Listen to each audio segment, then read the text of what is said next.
함께 신앙 고백하시고 예배를 시작하겠습니다. 함께 고백합니다. 나는 전능하신 하나님 천지의 창조주를 믿습니다. 나는 그 유일하신 아들 우리 주 예수 그리스도를 믿습니다. 그는 성령으로 잉태되어 동정녀 마리아에게서 나시고 본디오 빌라도에게 고난을 받아 십자가에 못 박혀 죽으시고 장사된 지 사흘 만 죽은 자 가운데서 다시 살아나셨으며 하늘에 오르시어 전능하신 아버지 하나님 우편에 앉아 계시다가 거기로부터 살아있는 자와 죽은 자를 심판하러 오십니다. 나는 성령을 믿으며 거룩한 공교회와 성도의 교제와 죄를 용서받는 것과 몸의 부활과 영생을 믿습니다. 아멘, 아멘. 이제 함께 찬양합니다.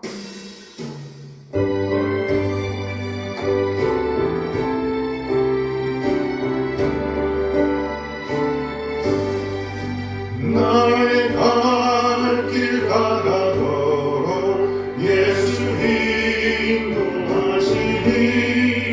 내 주 안에 있는 긍휼 어찌 의심하리요.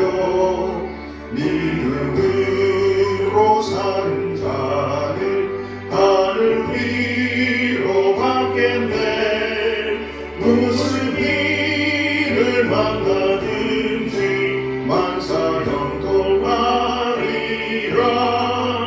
무슨 일을 만나든지 만사 형통하리라.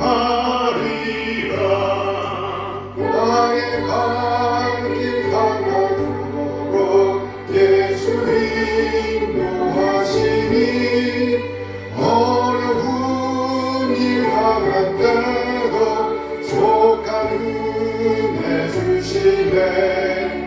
나는 심히 고단하고 영혼 매우 가라나 나의 법의 밭 속에서 샘물 나게 하시네.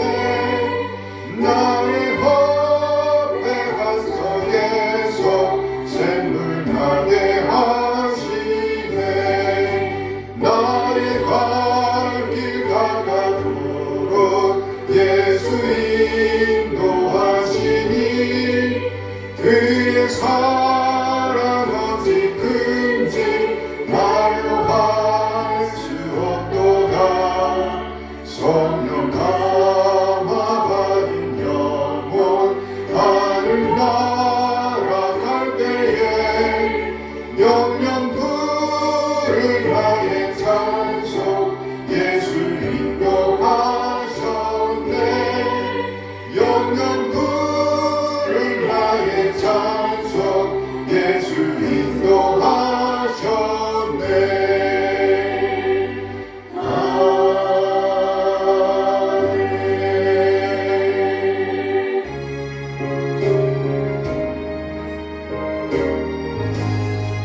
내 영혼이 은총입어 주한테 진 먹고 보니 슬픈 마음은 이 세상도 천국으로 나아오다. 할렐루야 찬양하세. 내 모든 죄 사함받고 주 예수와 동행하니 그 어디나 하늘나라. 주의 얼굴 뵙기 전에 멀리 뵈어 하늘나라 내 맘속에 이루어지니 날로 날로 가깝보다. 할렐루야 찬양하세. 내 모든 죄 사함받고 주 예수와 동행하니 그 어디나 하늘나라. 높은 산이 거친 들이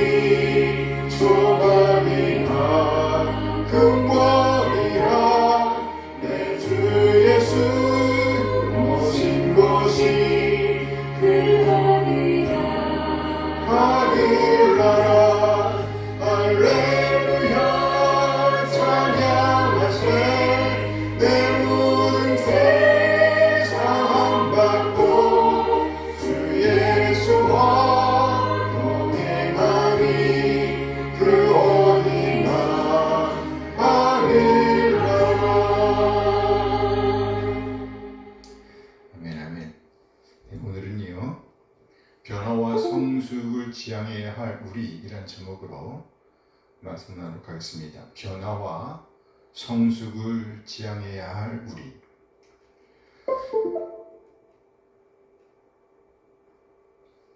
미가 2장 12절 13절 말씀입니다. 야곱아, 내가 반드시 너희 무리를 다 모으며 내가 반드시 이스라엘 남은 자를 모으고 그들을 한 초소에 두기를 보스라의 양떼같이 하며 초장의 양떼같이 하리니 사람들이 크게 떠들 것이며 길을 여는 자가 그들 앞에 올라가고 그들은 길을 열어 성문에 이르러 서는 그리로 나갈 것이며 그들의 왕이 앞서가며 여호와께서는 선두로 가시리라. 아멘, 아멘. 오늘 본문에서 보면 우리 하나님께서 이스라엘의 남은 자를 가리켜 부르시되 야곱아 라고 부르십니다. 미가 2장 12절 말씀입니다. 야곱아, 내가 반드시 너희 무리를 다 모으며 내가 반드시 이스라엘 남은 자를 모으고 그들을 한 처소에 두기를 보스라의 양떼같이 하며 초장의 양떼같이 하리니 사람들이 크게 떠들 것이며. 여기 회복 본문에서 야곱이라는 하나님의 부르심을 들으면서 우리는 창세기에 등장하는 야곱을 떠올릴 수밖에 없습니다. 특히 이 문맥에서는요 더욱 그렇습니다. 이 본문에 이르기 이전에 이스라엘의 상태를 한번 생각해 보세요. 먼저 자신의 손에 힘이 있는 자들, 그 손에 엘이 있는 자들에 대한 묘사를 봅니다. 미가 2장 1절 말씀입니다. 그들이 침상에서 죄를 꾀하며 악을 꾸미고 날이 밝으면 그 손에 힘이 있으므로 그것을 행하는 자는 화 있을진저. 여기 그 손에 힘이 있는 자가 등장합니다. 이 사람은 침상에서 죄를 꾀하고 있답니다. 정말 열심히도 일을 하는 사람처럼 보입니다. 그런데 성경은 그 일이라는 것이 죄와 악이라고 고발하고 있습니다. 죄와 악이다. 그들이 침상에서 죄를 꾀하며 악을 꾸미고 그래요. 그리고 날이 밝으면요 그것을 행한답니다. 미가서 2장 2절 말씀이에요. 밭들을 탐하여 빼앗고 집들을 탐하여 차지하니 그들이 남자와 그의 집과 사람과 그의 산업을 강탈하도다. 밭들을 탐하여 빼앗는답니다. 집들을 탐하여 차지한답니다. 또 남자와 그의 산업을 강탈한답니다. 참으로 끔찍한 일들을 벌이고 있음을 보여줍니다. 그들의 악행은 여기에서 끝이지 않습니다. 이들은 심지어 예언자들의 입을 틀어막기까지 한답니다. 미가 2장 6절 말씀이에요. 그들이 말하기를 너희는 예언하지 말라. 이것이 예언할 것이 아니거늘 욕하는 말을 그치지 아니한다 하는도다. 그 손에 힘이 있는 자들, 그 손에 엘이 있는 자들, 우리가 볼 때 상당한 재력과 권세를 쥐고 있는 자들이 저지르는 일입니다. 예언자들의 입을 틀어막는답니다. 그러자 그 힘에 눌려서 예언자들은 더 이상 그들에게 경고를 하지 못하는 상황이 펼쳐질 것이랍니다. 결국 무슨 일이 벌어지는가? 재앙이 그치지 않을 것이라고 경고하십니다. 이렇게 경고함에도 불구하고 그 손에 힘을 쥐고 있는 자들, 그 손에 엘이 있는 자들은요 자신의 죄와 악을 멈추질 않습니다. 미가 2장 8절 9절 말씀입니다.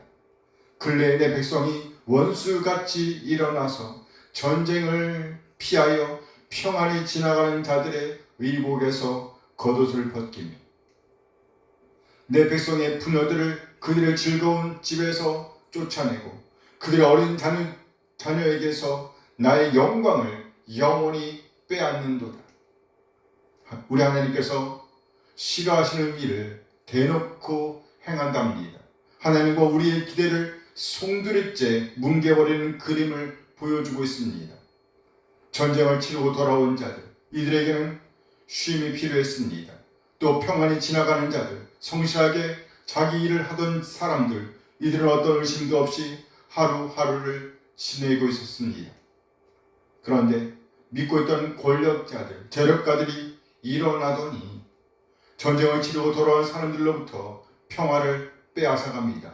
쉼을 빼앗아갑니다. 또 즐겁게 지내고 있는 부녀들을 그 집에서 쫓아냅니다.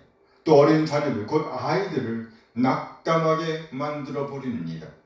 누가 이런 짓을 저지르고 있다는 말인가요? 손에 힘을 쥐고 있는 자들, 그 손에 애 있는 자들이 이런 짓을 저지르고 있다는 말이에요.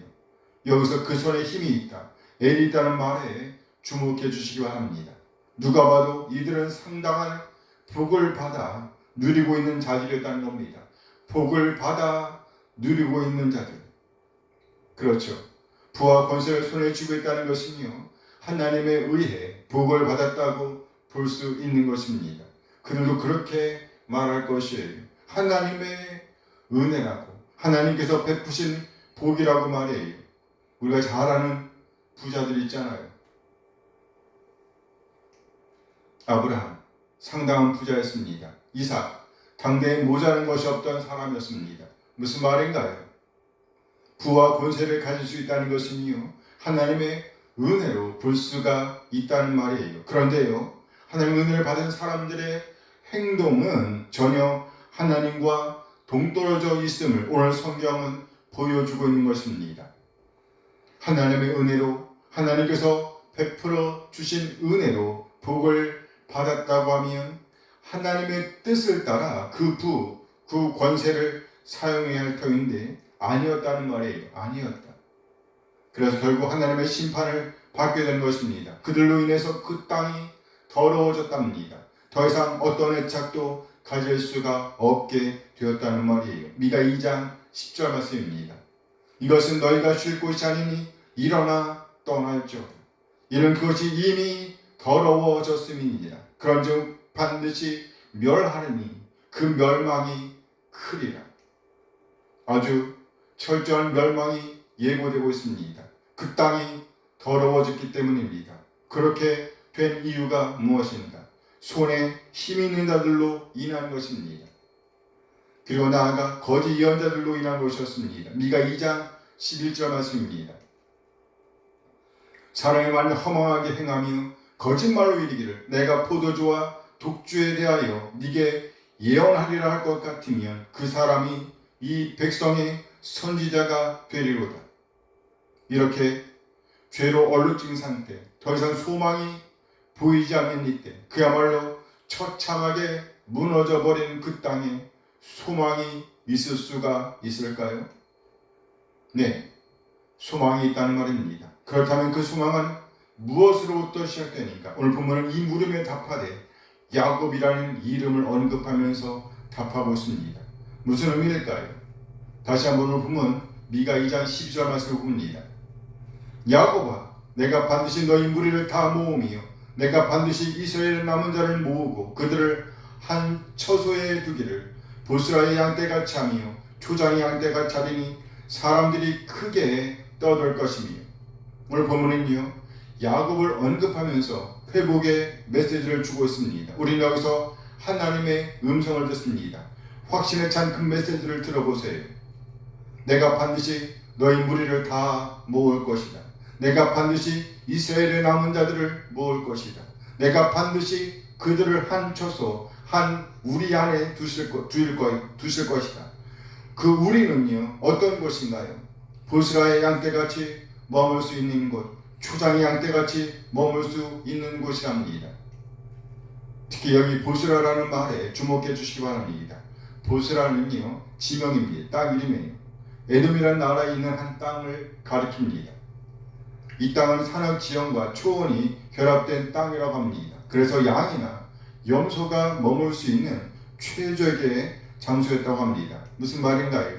아주 안전한 땅이었다는 말이에요. 그래서였을까요? 보스라라는 단어의 뜻을 보니까 요새 울타리안이라는 뜻이라고 합니다. 울타리안. 잘 보호받고 있는 장소라는 말이지요.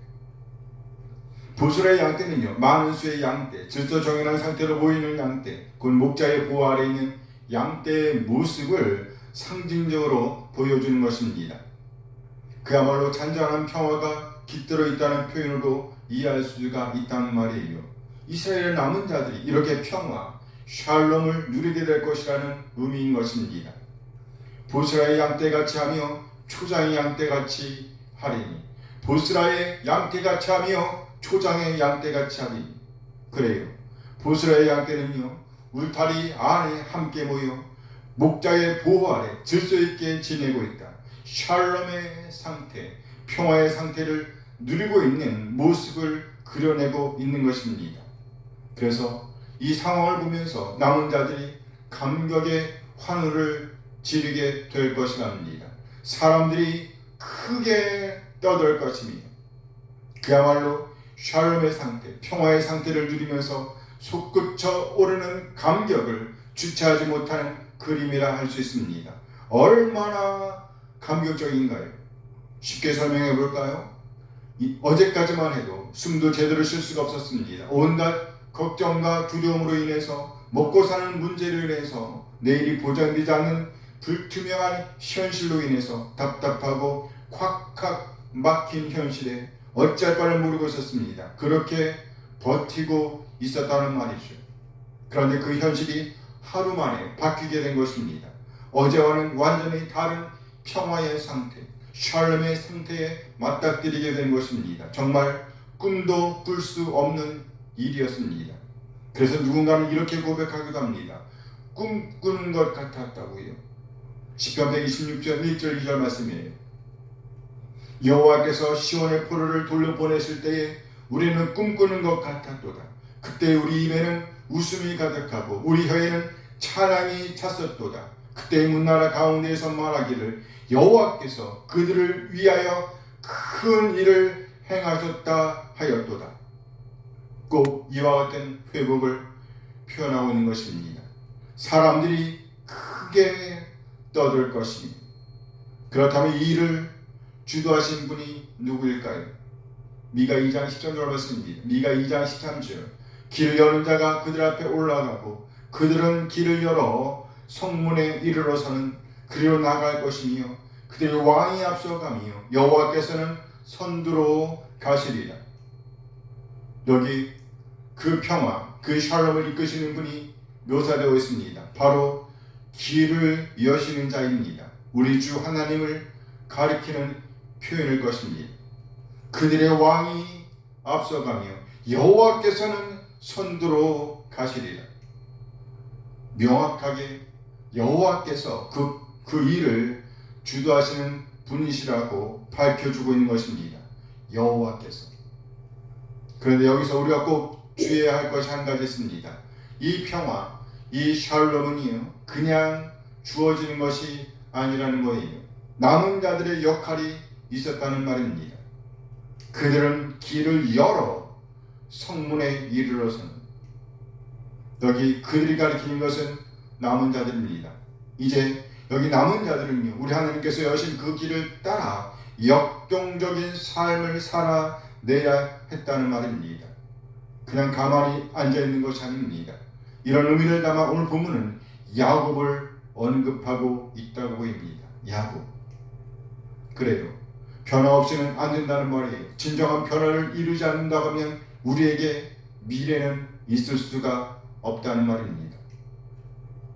그냥 그대로 전에 하던 대로 죄와 악에 안주하고 있다고 하면, 그 죄와 악을 깨끗하게 청소하지 않는다고 하면 우리에게 미래는 없다는 말이에요.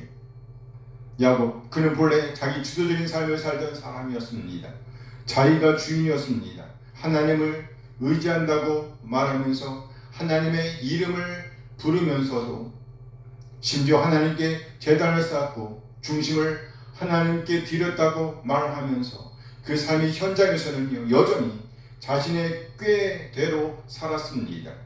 그렇게 그는 아내를 얻었고요, 재산을 빌렸습니다. 그런데 한날 그는 하나님과 겨루게 됩니다. 그 이후 그는 엉덩이뼈가 골절되어 다리를 절어야만 했습니다. 그러나 그때 이후 그의 이름은 이스라엘로 바뀌게 됩니다. 이렇게 야곱은 12지파의 머리가 된 것입니다. 무슨 말인가요? 변해야 한다는 말입니다. 변해야 한다고요. 육체적으로, 정신적으로, 도덕적으로 자라야 한다는 말이에요. 점점 더 하나님의 백성다운 품격을 길러내야 한다는 말입니다. 하나님의 영광을 드러내는 품격이 되어야 한다는 말이에요. 죄와 악을 청산하고 깨끗하게 정리하고 새롭게 시작해야 하는 일이 먼저 있어야 한다는 말입니다. 그냥 그대로는 안 된다는 말이에요. 이렇게 변화된 야곱이 될 때에 적극적으로 하나님께서 열어놓으신 길로 나아가되 역동적으로 나아갈 때에 우리는 마침내 하신 말씀을 지키시는 언약의 하나님과 대면하게 될 것입니다.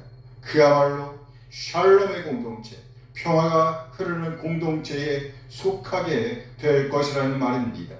우리 모두 지난 죄와 악들을 깨끗하게 청산하고 하루하루 변화를 이루고 성숙을 이루어내므로 진정한 의미의 샬롬, 평화를 지향하게 되기를 소원합니다. 아멘. 기도하시겠습니다. 하나님, 우리 모두 하나님의 이끄심에 동참하되 적극적으로 동참하게 하옵소서.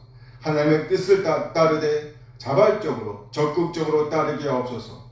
무엇보다도 지난 죄와 악을 깨끗하게 청소하고 새롭게 되기를 바랍니다. 그렇게 새롭게 된 자로서 매일매일 변화하는 오늘을 살아내게 하시고 점점 더 그리스도를 닮아가는 성숙을 지향하게 하옵소서.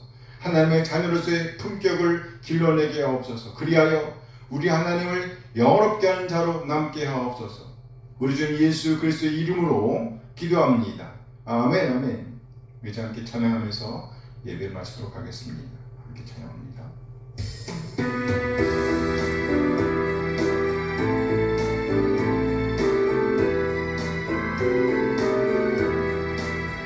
주를 경배하리, 나 경배하리, 주를 찬양하리라. 주를 경배하리, 나 경배하리, 주를 찬양하리라. 영화로운 주 이름을 모두 찬양 드리옵니다. 정성 다하여 주 찬양하리, 주여 기뻐 막아주소서. 주를 경배하리, 나 경배하리, 주를 찬양하리라. 주를 경배하리, 나 경배하리, 주를 찬양하리라. 영화로운 주 이름을 모두 찬양 드리옵니다. 정성 다하여 주 찬양하리, 주여 기뻐 막아주소서. 영화로운 주 이름을 모두 찬양 드리옵니다. 정성 다하여 주 찬양하리, 주여 기뻐 막아주소서. 이제는 우리 주 예수 그리스도의 은혜와 하나님의 극진하신 사랑하심과 성령 하나님의 교통하심이 이제 받은 말씀에 응답하여 지난 죄와 악을 청산하고 변화를 이루며 성숙을 지향하는 오늘을 살아내기도 하지만은 우리 모든 지체들에게 늘 함께 하시길 축원하옵나이다. 아멘. 아멘.